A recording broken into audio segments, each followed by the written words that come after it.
48,000 যে পীরের দরবার বাংলাদেশে আছে সরকারি জরিপে, তার অধিকাংশগুলো ওই দুই বিভাগে। আমাদের রাজশাহী, খুলনা, রংপুর এগুলো থেকে আল্লাহ আমাদেরকে বাঁচিয়েছে। না, জিনিস খারাপ না, মানে যে জিনিস যত ভালো তার ভেজাল বের হয় তত তাড়াতাড়ি। ও জিনিস তো ভালো জিনিস। পীর মানে ওস্তাদ, শিক্ষক, মুআল্লিম। আপনি যেটা জানেন না ওনার কাছে জেনে নেবেন। এটার নামই তো আরবিতে মুআল্লিম বলে, ইংরেজিতে টিচার বলে, বাংলায় শিক্ষক বলে, আর ফার্সিতে বলে পীর। এটা শুনলে অনেকের রাগ হয়, কিন্তু শব্দটা ভালো, খারাপ না। যে উদ্দেশ্যে ব্যবহার করা দরকার ছিল হয়তো আজ অনেকে ওই উদ্দেশ্যে ব্যবহার না করে অনেকে এটাকে ব্যবসা বানিয়েছে। এখানে আজকের এই ময়দানে আমরা সিদ্ধান্ত নিয়ে যেতে পারি, যেখানে কোরআন নেই ওই দরবার যদি আমার বাবাও তৈরি করে ওই দরবারে আমি আর যাব না। এমনিতে 48,000-এর শুধু 8 বাদ দিয়ে 4 থাকবে, সব বন্ধ হয়ে যাবে। আর একটা কথা বলতাম, তো এখন দরকার নেই বলা, আগে বলেন বলেন বলে আমি আবার 3 বছর ভেতরে যাই। আমি মরে গেলেও আর বলবো না।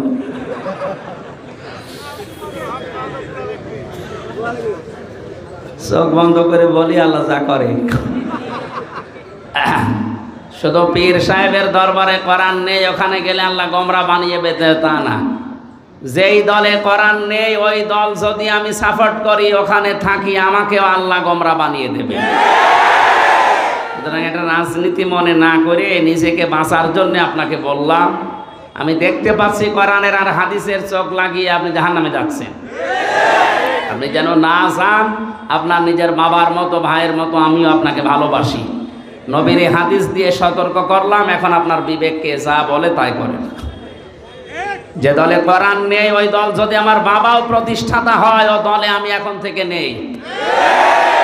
এটাকে সামিয়ানা পর্যন্ত না বাইরে যাবে?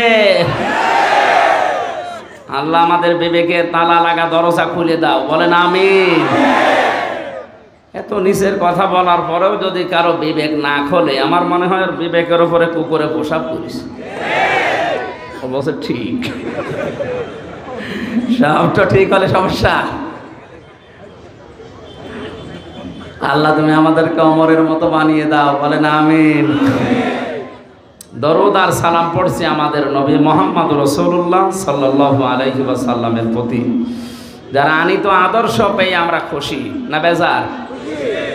আমি এখানে একটা সূক্ষ্ম কথা বলছি। আমরা যারা ওযু করি, ওযু ভেঙে যায় কয় কারণে বলেন তো? বলেন বলেন।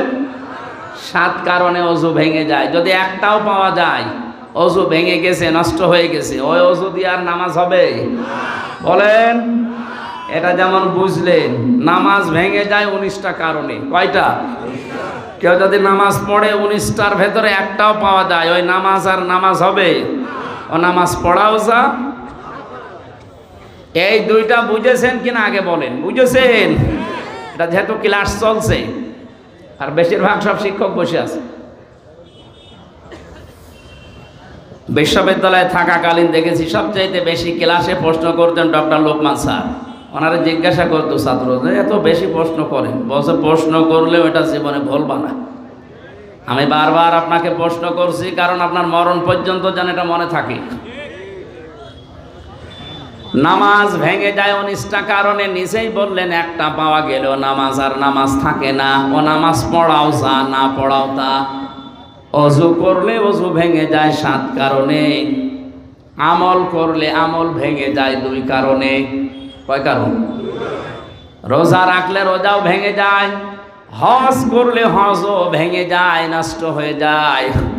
যত ইবাদত আল্লাহ আমাদেরকে দিয়েছেন আমরা দেখেছি এগুলো ভেঙে যাওয়া, নষ্ট হয়ে যাওয়ার পেছনে কিছু না কিছু কারণ আছে। কথা বলে না কেন? আর ওগুলো যদি ভেঙে যায়, নষ্ট হয়ে যায়, ওটা করাও যা, না করাও তা। যে জিনিস আপনাকে জান্নাতে নিয়ে যাবে তার নাম ঈমান। তার নাম আরো আসতে বলেন। এই ঈমানও ভেঙে যায় 10টা কারণে। এখানে হাজারো মানুষের অনেকেই জানে না ঈমান কয় কারণে ভাঙে।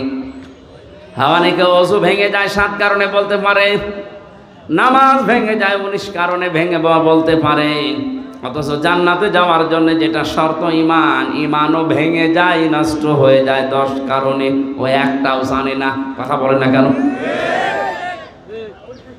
ঈমান যদি সত্যি ভেঙে যায়, আপনার নষ্ট হয়ে যায়, তাহলে ভাঙা ওযু দিয়ে যেমন নামাজ হয় না, ভাঙা ঈমান দিয়ে আপনি জান্নাতে যেতে পারবেন না। আজকের এই মাহফিলে যেন সতর্ক করছি, ঈমান যেন ভেঙে না যায়, নষ্ট হয়ে না যায়। যে 10টা কারণে ঈমান নষ্ট হয়, ভেঙে যায়, তার 4 নাম্বারটা আমি পড়েছি আজকে। এই যে কিছুক্ষণ আগে যেটা বললাম, বিশ্বনবী মুহাম্মদুর রাসূলুল্লাহ আমাদের একমাত্র আদর্শ, একমাত্র। সুতরাং দুনিয়াতে কেউ যদি মুহাম্মদুর রাসূলুল্লাহকে একমাত্র আদর্শ মনে না করে, ওর ঈমান ভেঙে যায়, নষ্ট হয়ে যায়। এটা তো আমি বানালাম, হ্যাঁ?